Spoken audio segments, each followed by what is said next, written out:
From the New York Times, I'm Michael Barbaro. Here's what you need to know today.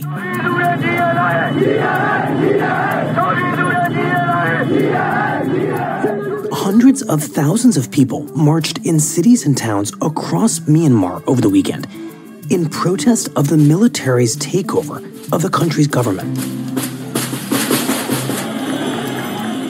The protesters demanded the release of Aung San Suu Kyi, the country's popular civilian leader, who was ousted from power during last week's coup and was sentenced to a years-long prison term.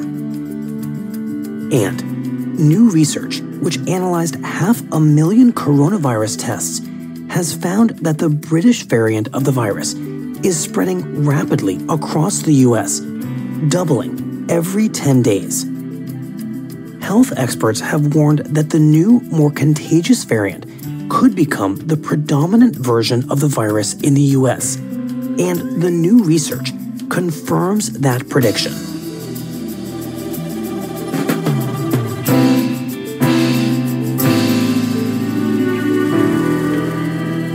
That's it for today. I'm Michael Barbaro. See you tomorrow.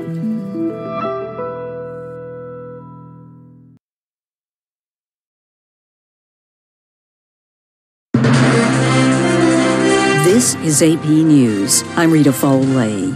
We did it. That's what Tom Brady said after his Buccaneers beat the Chiefs 31-9 in the Super Bowl last night. He held that Super Bowl trophy up high. Guys just did what we were asked, and we tried to just show up with a great attitude to work however it was. We were pretty fortunate on our team. Guys were really disciplined with all the protocols in place, and, we ended up getting the job done. This is his 7th Super Bowl victory, and fan Samantha Dillon, who was at the game in Tampa, is amazed. Crazy to me that Brady just comes and wins the Super Bowl whenever he feels like it. That just kind of blows my mind. Samantha Dillon in Tampa. Only 25,000 fans were allowed into the stadium because of the coronavirus pandemic. Former President Trump's impeachment trial begins tomorrow. It appears there will be few witnesses, and Mr. Trump has turned down a request to testify. He's charged with inciting the attack on the U.S. Capitol building on January 6th. How long will this trial last?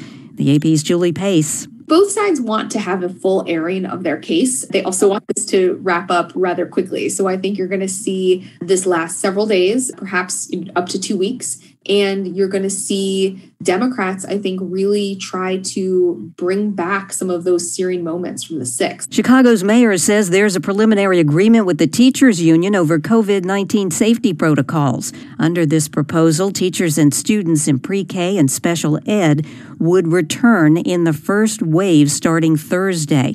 The teachers union is tweeting there is no agreement yet.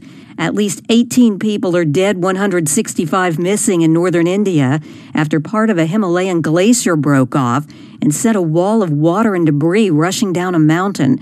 Dangerous wind chill temperatures will continue in the central U.S. today. This is AP News. COVID-19 is canceling travel for millions around the world. The AP's Julie Walker reports. Spring breaks of the past for college students meant trips to the beach like this one, but schools around the country have been canceling spring break to discourage students from traveling. And COVID's not just affecting spring travel in the U.S. In Canada, flights to the Caribbean are barred. Popular tourist destination Bali has deported dozens of foreigners and began restricting arrivals as its virus cases climb. At bus and train stations in China, there's no sign of the annual Lunar New Year rush. The holiday starts February 12th and is usually the world's largest annual human migration. This year, millions of migrant workers are being promised extra pay if they stay put. I'm Julie Walker. President Biden says China is in for some extreme competition from the U.S. under his administration, but he says there doesn't have to be bad feeling. I'm Rita Foley, AP News. Hot flashes, irritability, intimate dryness.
Aficionado.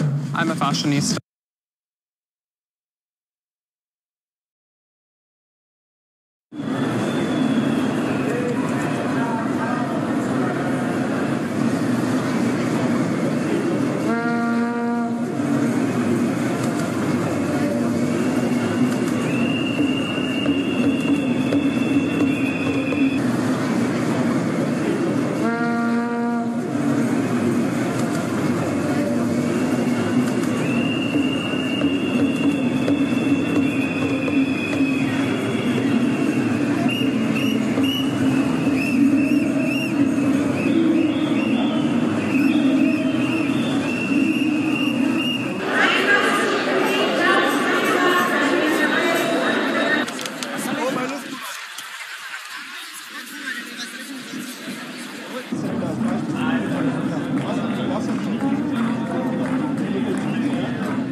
Ich nehme das Virus durchaus ernst. Aber ich sehe auch die Zahlen und weiß, dass die Entwicklung vermutlich längstens ihren Höhepunkt überschritten hat, dass es wirklich keine ernsthafte Gefahr mehr ist und im Freien schon erst recht nicht. Also das ist besser, wenn die Menschen unmaskiert im Freien gehen und atmen, anstatt sich noch kränker zu machen durch diesen albernen Maskenzwang.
This podcast is sponsored by Stamps.com. Good morning. This is your CNN news briefing for Monday, February 8th. Former U.S. President Donald Trump will face his second impeachment trial tomorrow. He is accused of inciting a mob of his supporters, resulting in the deadly riot at the U.S. Capitol on January 6. Some key questions about the trial itself, like how long it will last and whether any witnesses will be called, are still unclear, though both Democrats and Republicans are seeking a speedy outcome. It's highly unlikely enough Republicans will join Democrats to reach the two-thirds majority needed to convict Trump. Democrats are set to unveil legislation today that could give millions of low-income families at least $3,000 per child. The Enhanced Child Tax Credit bill would provide $3,600 per child under the age of 6 and $3,000 per child ages 6 through 17. The full benefit is available to single parents earning up to $75,000 annually and for couples earning up to $150,000. If the legislation is passed by Congress, the payments would begin in July for 1 year. As COVID-19 cases in the U.S. surpass 27 million, there are new concerns about a rapidly spreading variant of the virus. A new report says the B.1.1.7 variant, which was first identified in the UK, is doubling every 10 days, and the CDC has predicted it could become the predominant strain in the United States by next month. So far, the variant has been found in 33 states, with most cases in California and Florida. South Africa has paused its rollout of the AstraZeneca coronavirus vaccine.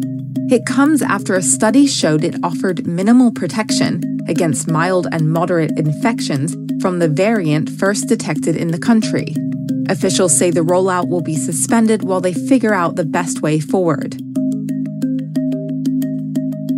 And the Tampa Bay Buccaneers are Super Bowl champions. Led by quarterback Tom Brady, they beat the Kansas City Chiefs 31-9. It's the second title for Tampa Bay and an unprecedented seventh for 43-year-old Brady. Due to the pandemic, the game was played in front of a limited crowd of only about 25,000 spectators. That's all for your CNN Morning News Briefing. For more on these stories and the latest news, you can always visit cnn.com.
The body of the latest victim of alleged police brutality in Chile lies in wake in a low-income neighborhood of Santiago.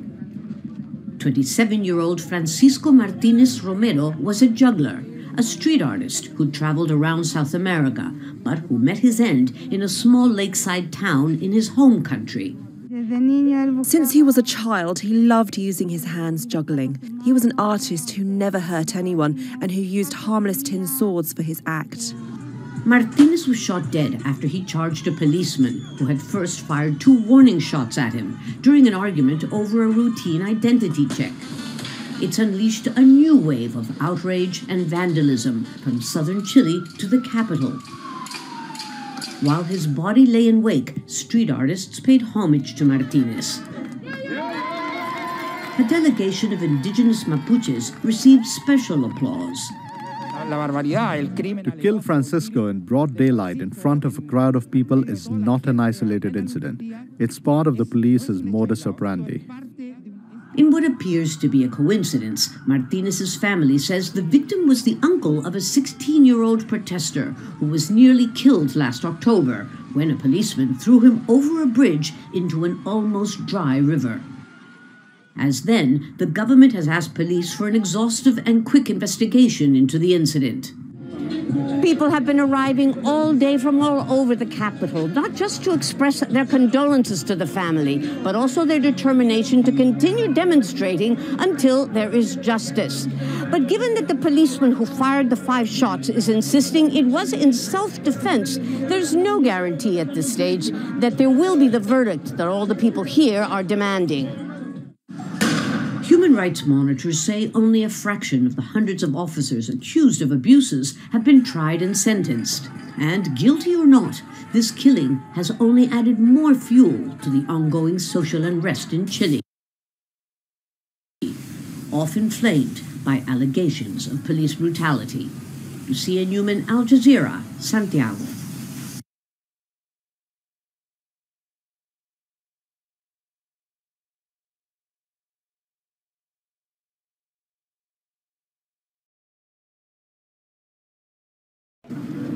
Despite the pandemic, Ecuadorians flocked to polling stations in record numbers on Sunday to choose a new president.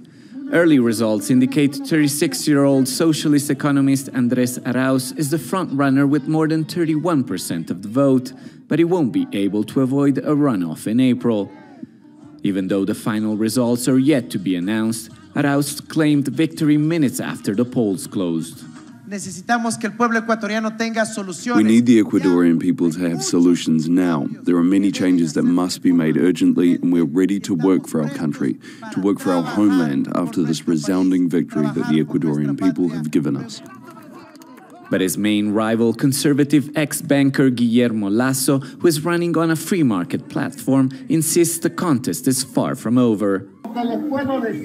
What I can tell you is that there will be a second round, and we will be in the second round.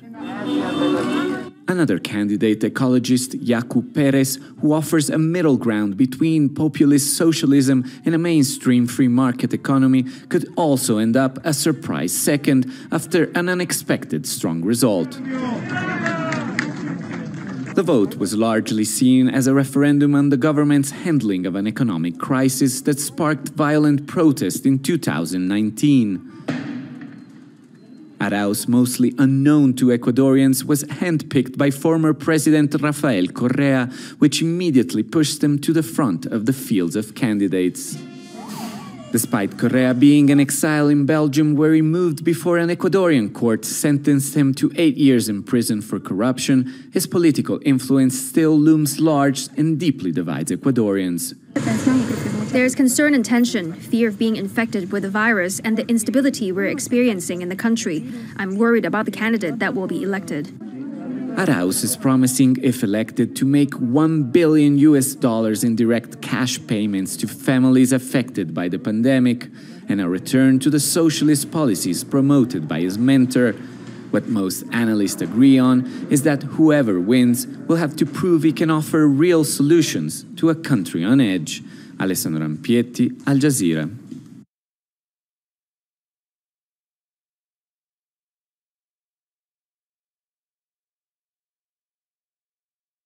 Je t'aime, si je t'aime, regarde à toi. Regarde à toi. Si tu ne m'aimes pas, si tu ne m'aimes pas, je t'aime. Regarde à toi.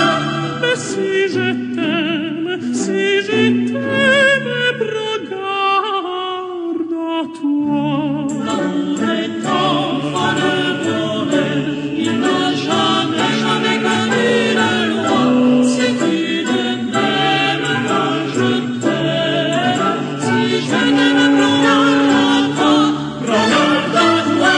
Si tu ne m'aimes pas, si tu ne m'aimes pas, je t'aime. Regarde à toi. Mais si je t'aime, si je t'aime, regarde à toi.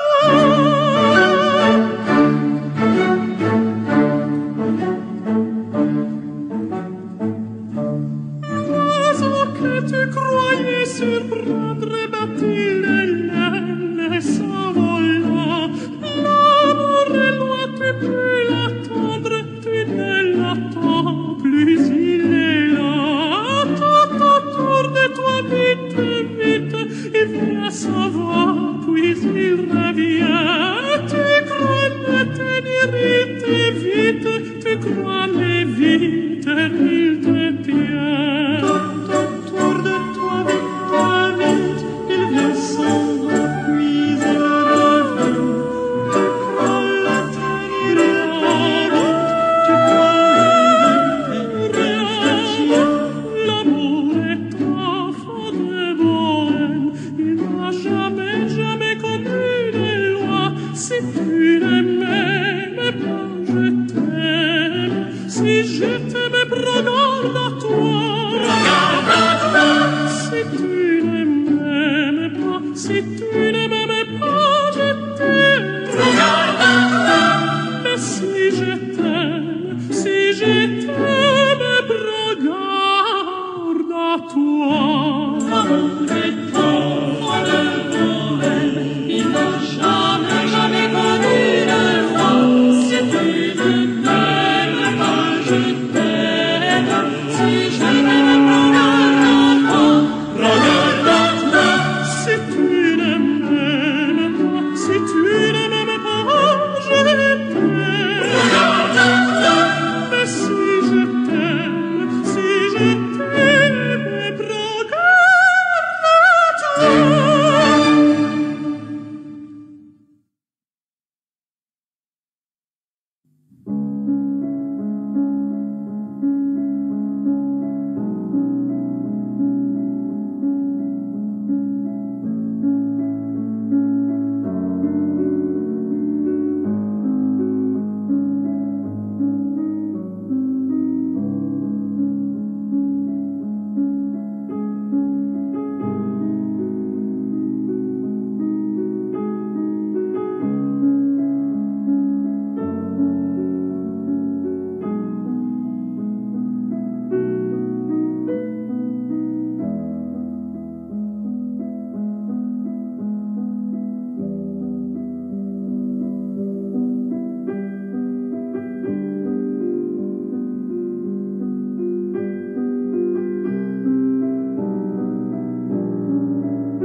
Every day, crowds of workers are being bussed into this Beijing museum to receive COVID-19 vaccinations.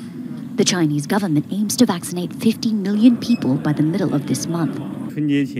After vaccinating essential workers, we'll move to ordinary people. We estimate it will take about half a year to finish Beijing's population. Security guards, delivery and transport workers are among those instructed to receive the jabs. 2,000 to 3,000 people are inoculated at this Beijing vaccination center every day. The Chinese government has prioritized certain industries in its first phase of its mass vaccination rollout. And for many of the people who come here, it's their employer who has organized their visit. But experts say China needs to speed up its vaccination rollout. And a lack of widespread infection means a slower development of herd immunity among the population, which may not be achieved until late 2022. China can vaccinate 50 million people by mid-February, no problem. But it doesn't mean much. It's only 1/30 of total population. Maybe only after 500 million are inoculated, we'll see the difference. China can't afford to relax. There are also fears Beijing won't have enough doses for its 1.4 billion population. China has promised 10 million doses to COVAX, an international alliance distributing vaccines to developing countries. It's also exporting about 400 million to countries such as Brazil and Indonesia, and donating millions more to allies, including Pakistan. The discovery of a counterfeit vaccine ring in the southern province of Jiangsu earlier this month has also undermined confidence in vaccine safety. Authorities say all fake doses have been tracked down.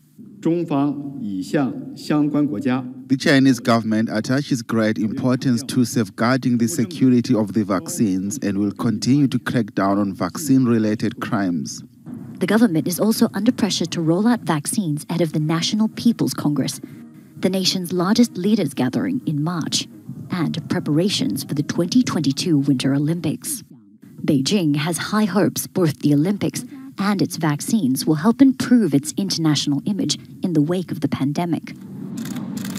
But while questions about China's role in the outbreak remain unanswered, its borders are still closed, and its people await their turn to receive a vaccine. Katrina Yu, Al Jazeera, Beijing.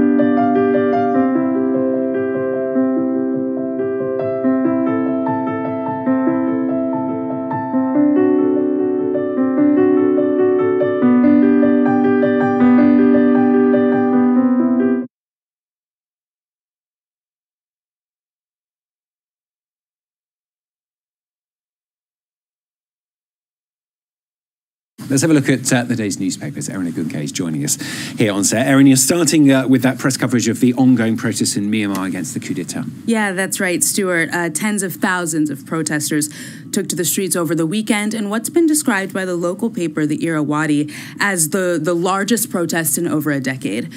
So the paper says in eyeing the country's president.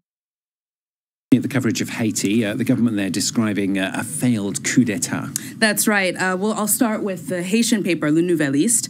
The Haitian government claims it stopped both a coup d'etat, as you say, and an assassination attempt on the embattled president Jovenel Moïse. The government arrested nearly 24 people, according to the Haitian paper Le Nouvelliste, which concludes that these events kind of signify the end, officially, of Jovenel Moïse's leadership. Now, why is that? The paper says it's because several judicial, religious, and civil society organizations after the events yesterday have finally voiced support for the opposition. So why are people so dissatisfied, if you like, with their president then? Many reasons, Stuart. The latest being that Jovenel Moïse is what critics say clinging to power beyond his term limit. As the New York Times points out, the opposition says that his term ended on Sunday and is demanding he steps down, while he refuses, saying actually that an interim government had occupied the first year of his 5-year term. So there's some disagreement as to when his term really started and thus when his term officially ends.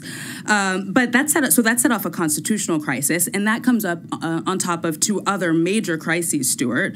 One, of course, is obviously the economic effects of the coronavirus pandemic, but the other, which the New York Times focuses on, is what they describe as a kidnapping for ransom epidemic, which has kind of spiraled over the past year.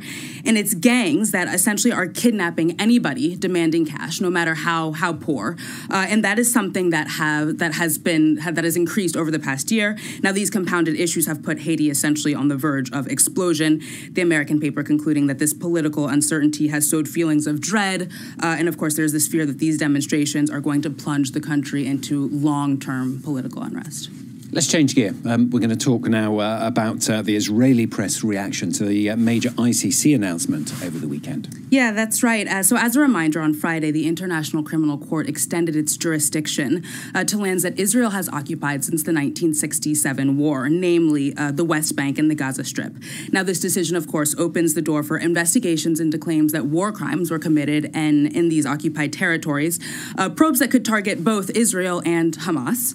Now, the Israeli paper Haaretz criticized Netanyahu's reaction to the decision, saying that his complaint that the ICC is persecuting Israel, according to Haaretz, tells us more about Israel than it does about the ICC. The paper says that Israel should view this decision as a red flag and notes that throwing mud at the ICC will not absolve Israel of its guilt if it did indeed commit war crimes. And in fact, the investigations are also going to depend on whoever replaces the court's chief prosecutor. His mandate is almost over. That's right, Stuart, and that's what the Jerusalem Post focused on. Current prosecutor Fatou Bensouda, who herself has suggested over the years that maybe Israel is guilty of war crimes. Well, she's leaving her position as chief prosecutor on June the 15th, so just in several months.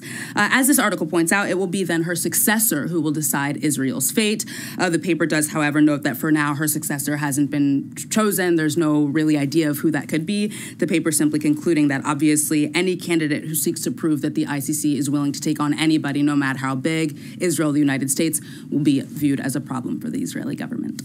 And finally from Erin, to finish up, the American press has weighed in on a new French COVID measure that goes against one of the country's most cherished traditions. I don't know what this is, but Erin tells me it intrigues her. Yes, it's because as an American, Stuart, it's a never-ending debate. Now, you know, the coronavirus epidemic has thrown off so many of our habits where we can't socialize the same way, can't work the same way. Here in France, the government, as you say, is about to touch something that is sacred, and that is the tradition of enjoying a meal at the table. Right. Now, the New York Times says, as viewers familiar with French culture might know, eating is a social experience, as the New York Times says, rather than a matter of mere nourishment. It is a pleasurable gathering to which much of life is dedicated, according to the Times. Well, the government has decided to allow French employees to eat lunch at their desks now, instead of in spaces dedicated. Controversial. Okay, yes. I understand why you're enjoying this. Okay. Yes, because I enjoy eating at my desk. I'm not going to lie. Now, until now, it has been illegal for companies here in France to allow workers to eat their meals in places dedicated to work, and they're reversing this now to kind of prevent the spread of COVID. The New York Times says that this rule reflected in the past the fierce French attachment to the country's art de vivre, which is incompatible with the, quote, heresy of eating a lamb cutlet with sautéed potatoes while gazing at a spreadsheet. This paper really calling out, or at least quoting French people who are calling out the continued kind of Americanization of French society. I can't believe that this is the case. I mean, I've been here at France 24 for 10 years. How many people do you see sitting at their desks eating? A decent amount. All the time. But there are a lot of foreigners. That's true. Yeah. That's very true. Erin, thanks a lot. Erin Agunke there.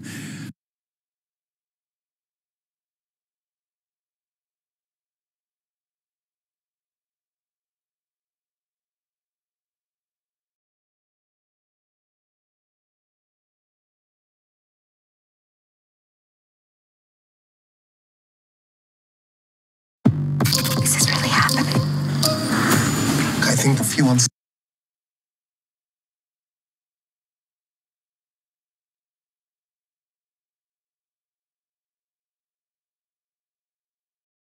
is going to play with us a movement from a Bach concerto. Gould and Bach have become a kind of legendary combination in spite of Gould's extreme youth and Bach's extreme age. Now, of course, Gould has exactly the same performance problems with Bach that our friends conductors A and Z have had with Beethoven, only more so, because Bach, way back there in the early 18th century, belonged to a time when composers weren't being very generous with information about how to play their notes.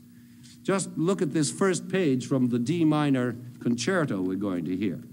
We are told what instruments are playing, like a dramatis personae, and we are told what notes they play. But besides that, there's nothing but a pitifully few clues to performance.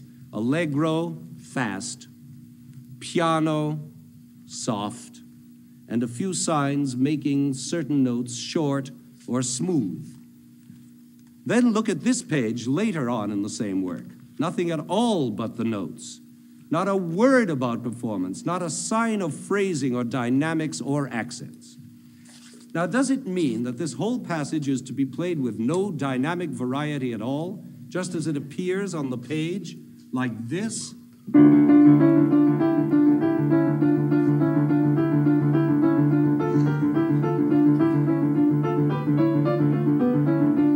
So that's unutterably dull. But on the other hand, to what extent can the pianist supply dynamic variety? Perhaps he could mold the music a bit by mirroring its rise and fall with analogous rises and falls of volume, like this.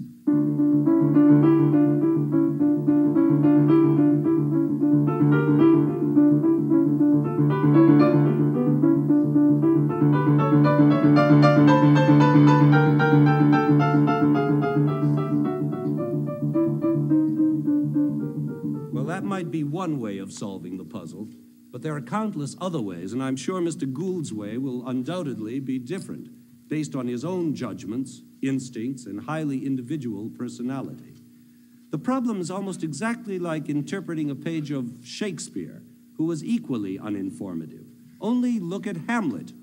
You see dramatis personae, then you find Act 1, Scene 1, Elsinore, a platform before the castle. Francisco at his post. Enter to him Bernardo. Bernardo, who's there? That's all. No description of the set or of the period, the costumes, the characters, nothing. Is Bernardo huge or tiny? 20 years old or 40? Is it a cold night, windy, cloudy, raining? Not a word, just Elsinore and who's there. Now, if we're directing Hamlet, how could we decide about that opening line of Bernardo's? Is he a confident type of guard who will bellow, "Who's there?" Or is he a scared type who will whisper shakily, "Who's there?" Or is he a matter-of-fact guard who simply asks a routine question, "Who's there?" as if he had been asking it a dozen times already that night? Well, the only answer is to be found by reading the play, studying it, learning about the characters from their entire dialogue, and from the events that ensue. Well, that's exactly our situation with Bach.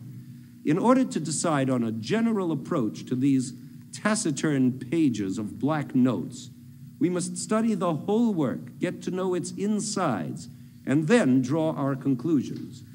So Glenn Gould must decide, and I as his accompanist must decide with him, all kinds of matters of tempo and phrasing and everything else that we feel necessary to convey Bach's deepest musical meanings to you, the listener. For example, is the opening statement of the concerto a rich, deep-voiced utterance to be delivered smoothly and grandly like this?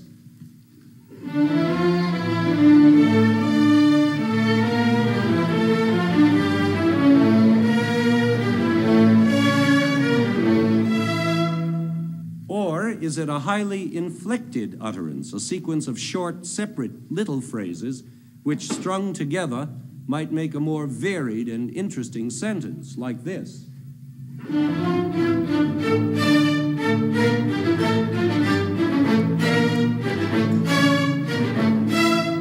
Well, whatever it turns out to be, it will probably not be in either of the extreme styles we have just illustrated, but something between, containing both richness and inflectedness. In any case, what it will not be is a...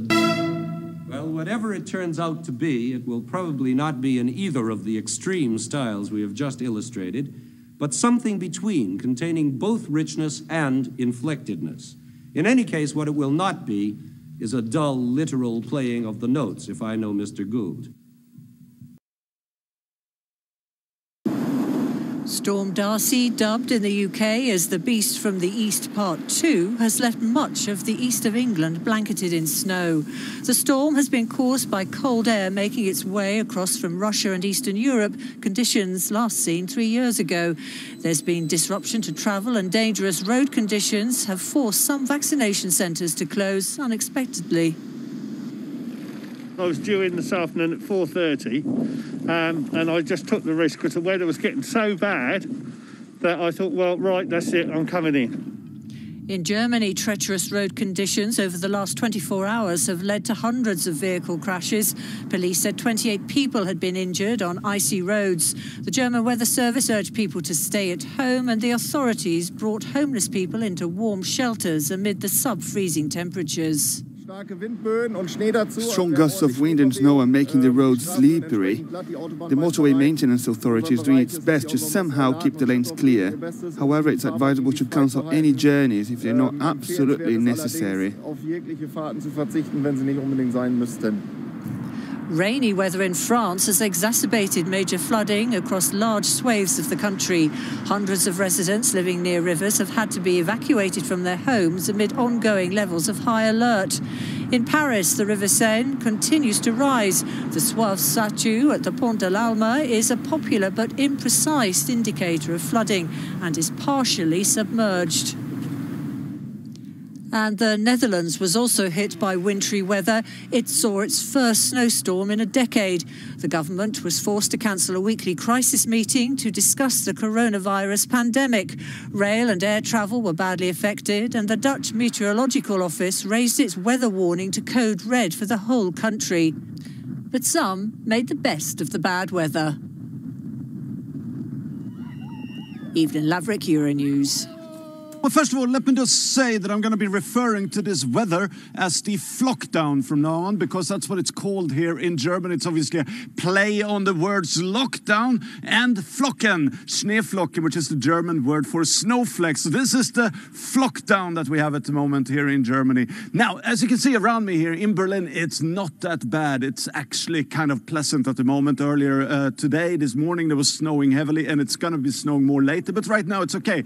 It's worse in the western part of the country, in the areas around Hanover, for example, and also the northern parts of the country. And that's where you've seen a lot of snowfall, but that's not the main problem. The problem has been the combination between the snow and the wind, very strong winds, meaning that when you clear a road, a few seconds later or a minute later, the road is full of snow again, because it simply just blows in over the roads or the train lines or what have you. So that has been the problem, and that's why you have this flockdown in large parts of the country, where you can't drive on the highways, where the trains are not running, and where you can't take public transport or even drive around in some cities. And that is obviously the problem. Now, this is probably going to get worse before it gets better. We're talking about several days of ongoing snow and several days of these strong winds. So the flockdown is probably here to stay.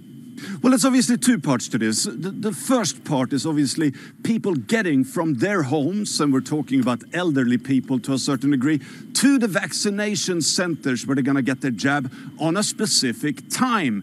Now, if you can't take public transport, if you can't drive, or if a taxi can't take you, then obviously you're going to miss that appointment. And that has been happening, even though on Sundays there's obviously less vaccinations happening. That might create a certain backlog, and that might obviously create problems over the next few weeks. But that is the first problem. The second problem, which hasn't really happened yet, but there is also obviously a worry, is the distribution of the vaccine. If you can't take the vaccine from these centrally located centers to the vaccine centers because the roads are simply not possible, it's not possible to drive on the roads or take them there any other way, then you might have a bigger problem. That hasn't happened to a large degree yet, but that's obviously something that we need to keep an eye on if this flockdown continues, which seems very likely that it will.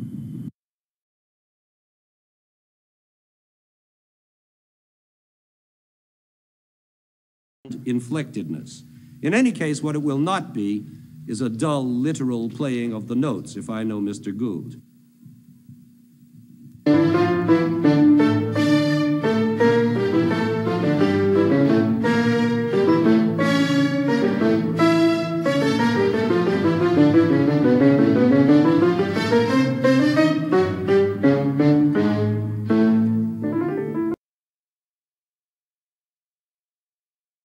This is AP News Minute. Former President Donald Trump's second impeachment trial begins on Tuesday, barely a month after the Capitol insurrection. Senate leaders are working out details like the length of opening arguments and senators' questions. Israeli Prime Minister Benjamin Netanyahu went to court in Jerusalem on Monday to face corruption charges. Allegations include fraud, breach of trust, and accepting bribes. He denies all wrongdoing.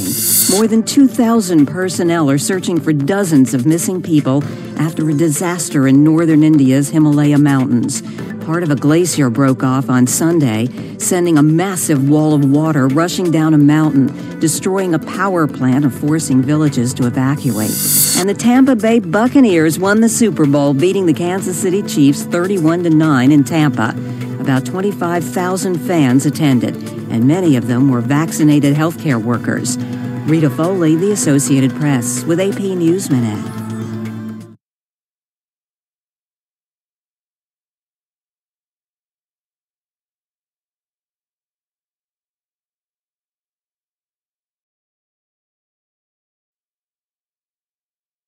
After 6 months in Chinese detention, an Australian journalist has been formally arrested in China on spying charges.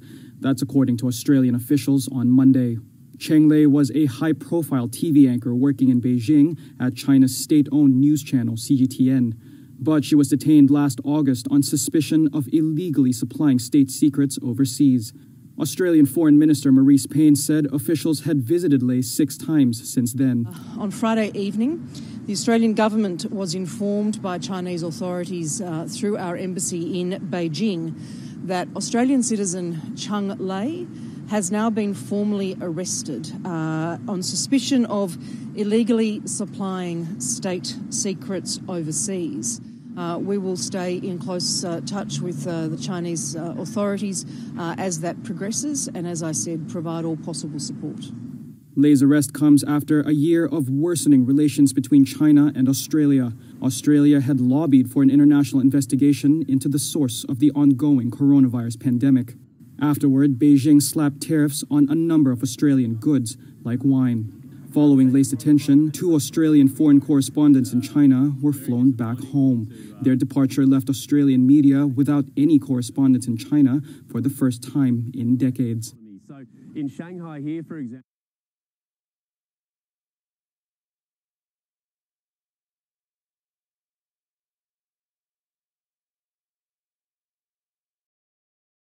there were thousands detained, and in Moscow, jails were overcrowded, so most of the detained here were placed in a special detention facility outside Moscow, nearby a village, Sakharova, and this detention center now is known as Sakharova Detention Center. So at first, people had to wait for hours and even days in police vans waiting for their turn to be checked in, and after they had to be placed in the so-called waiting cells designed for 8 people, but they were placed there by 20 or 30. And now there are reports that people are in normal cells, but their relatives are queuing there to give them water or some other things that they need. And there are also reports that those who are supposed to be released are still waiting to be released and are urging to make sure that they are released. And there are many activists here in Moscow who unite themselves, and now they say that they have to do everything possible to help those who are released to get out of there, to catch a taxi or bring them back to Moscow by car. Galina, considering this, do the protesters and the protest movement seem to be deterred? And have we had any information, any kind of response from the Kremlin?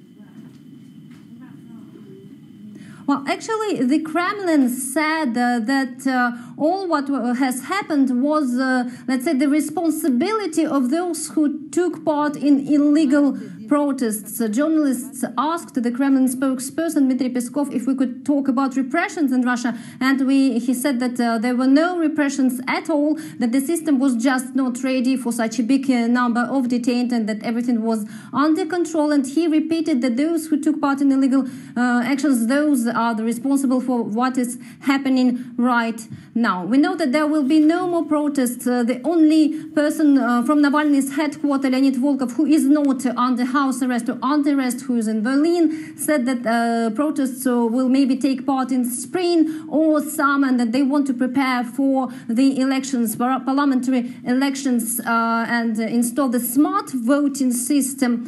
But knowing that the authorities have put many law enforcement in the centers of Moscow and St. Petersburg over this weekend.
As crowds swelled for the third consecutive day of protests in Myanmar, police in the capital used a water cannon to clear roads.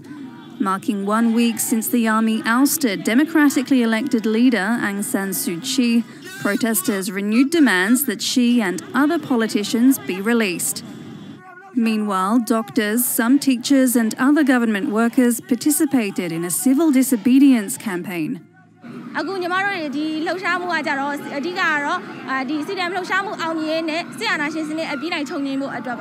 Internet services have been intermittently cut off in recent days, but on Sunday afternoon, some users said access had been restored.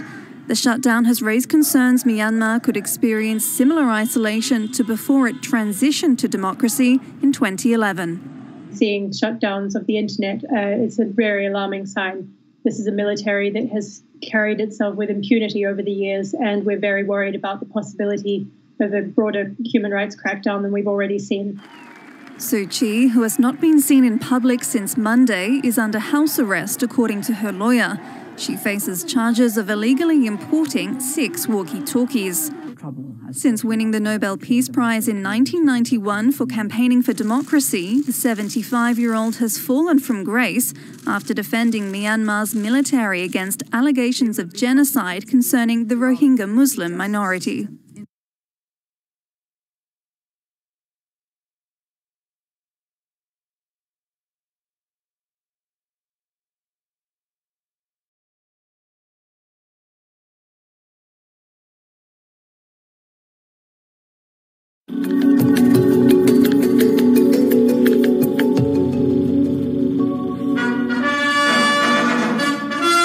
Понятие импичмента появилось в Конституции США в один из самых тяжелых моментов в истории молодого государства. Единая страна была лишь в проекте. На тот момент существовали 13 колоний, объединившихся ради борьбы с общим врагом – Британской империей. Экономика была разрушена, о безопасности можно было только мечтать. Американцы путем проб и ошибок придумывали государство нового типа. Образца для подражания не имелось. В мире существовали только монархии.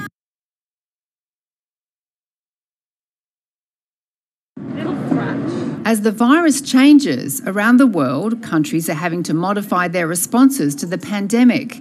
South Africa is suspending its use of the AstraZeneca vaccine. A study from Oxford University found it didn't protect against mild or moderate COVID illness caused by the main variant found in South Africa. Maybe we won't be reducing the number of cases as much, but we still won't be seeing the deaths, the hospitalisations and the severe disease. And that's really important for healthcare systems.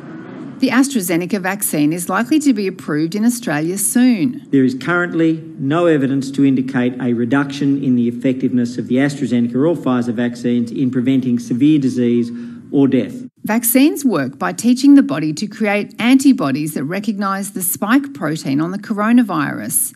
New variants from South Africa, the UK and Brazil have modified spikes, so antibodies created by some of the current vaccines might not recognise the virus as effectively. This is the first generation of vaccines that we're seeing, we need to adapt those vaccines for subsequent generations that can induce more robust immunity and adapt to these new variants as they come out. Oxford University is already working on an upgraded vaccine which looks like being more effective against the South African variant. This is now just redesigning and minor tweaking, so it's expected that this could be achieved in weeks to months. The government says it's still on track to roll out the Pfizer vaccine in late February and, if approved, the AstraZeneca one from March. Training health workers to administer the vaccines has just begun. Sophie Scott, ABC News.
This is AP News Minute. Former President Donald Trump's second impeachment trial begins on Tuesday, barely a month after the Capitol insurrection. Senate leaders are working out details like the length of opening arguments and senators' questions. Israeli Prime Minister Benjamin Netanyahu went to court in Jerusalem on Monday to face corruption charges. Allegations include fraud, breach of trust, and accepting bribes. He denies all wrongdoing.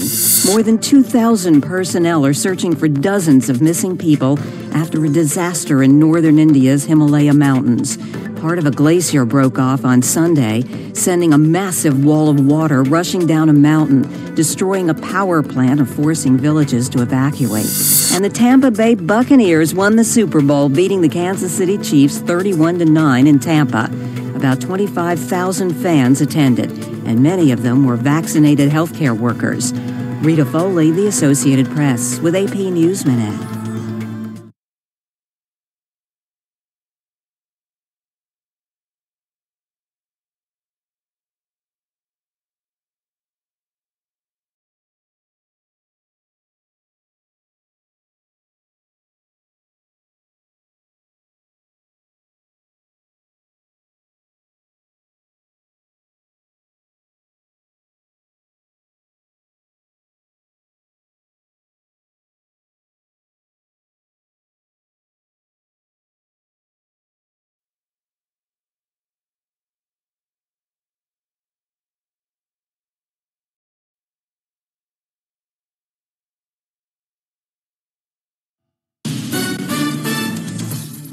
This is VOA News via remote. I'm Liz Palka.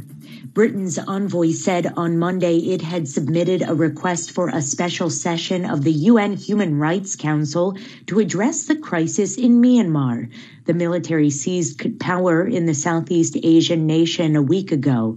The junta also detained Aung San Suu Kyi and the other leaders of the elected civilian government. Ambassador Julian Braithwaite told an organizational meeting of the Geneva Forum that it was making the request together with the European Union. The ambassador saying in a statement, "This has grave implications for human rights in the country." Monday was the third consecutive day of protests in Myanmar.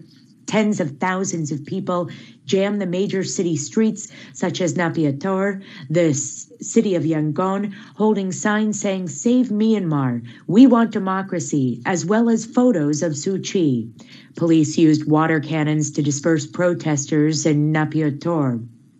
The United States will participate as an observer in the UN Human Rights Council. This comes after it quit the council in June 2018 under the Trump administration.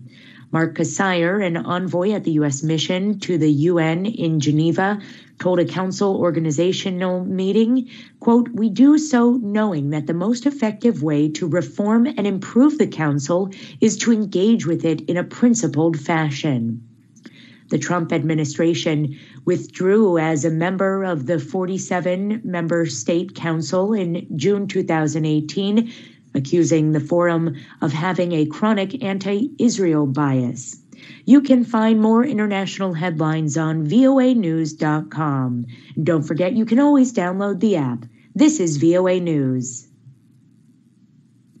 Israeli Prime Minister Benjamin Netanyahu has pleaded not guilty as his trial on corruption charges resumes in a Jerusalem courtroom just weeks before national elections, in which he hopes to extend his 12-year rule. AP correspondent Charles De Ledesma reports. Outside the courthouse, around 150 protesters chant against Netanyahu, many carrying banners reading "Prime Minister." Whilst inside, Israel's longest-serving leader denied any wrongdoing, his lawyers submitting a written response pleading not guilty. They then argued against the cases on procedural grounds, saying the Attorney General had not properly approved the investigations. Netanyahu has been indicted for fraud, breach of trust, and accepting bribes in 3 separate cases. Israelis have held weekly protests calling on him to resign over the charges and criticising his response to the coronavirus crisis. I'm Charles De Ledesma. Rescuers in northern India continue trying to rescue more than 36 power plant workers trapped in a tunnel after part of a Himalayan glacier broke off and sent a wall of water and debris rushing down the mountain. More than 2,000 members of the military, paramilitary groups, and police have been taking part in search and rescue operations in the northern state of Uttarakhand after Sunday's disaster, which has killed at least 11 people, left some 150 others missing, and damaged dams and homes downstream. Officials said the focus Monday was on saving 37 workers who are stuck inside a tunnel at one of the affected hydropower plants. Excavators had been brought in with the help with the efforts. Former President Donald Trump's historic second impeachment trial is opening this week with a sense of urgency. Democrats want to hold the former president accountable for the violent U.S. Capitol siege that happened on January 6th, and Republicans want it over as fast as possible. It's scheduled to begin Tuesday, over a month since the deadly riot.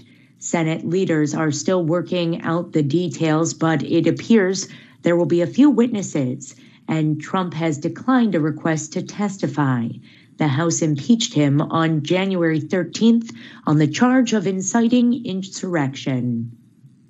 Pope Francis is urging governments to use the coronavirus crisis as a revolutionary opportunity to create a world that is more economically and environmentally just, and where basic health care is guaranteed for all. Via remote, I'm Liz Palka, VOA News.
Introducing Sing It with Oreo, where you can turn your voice into a musical message of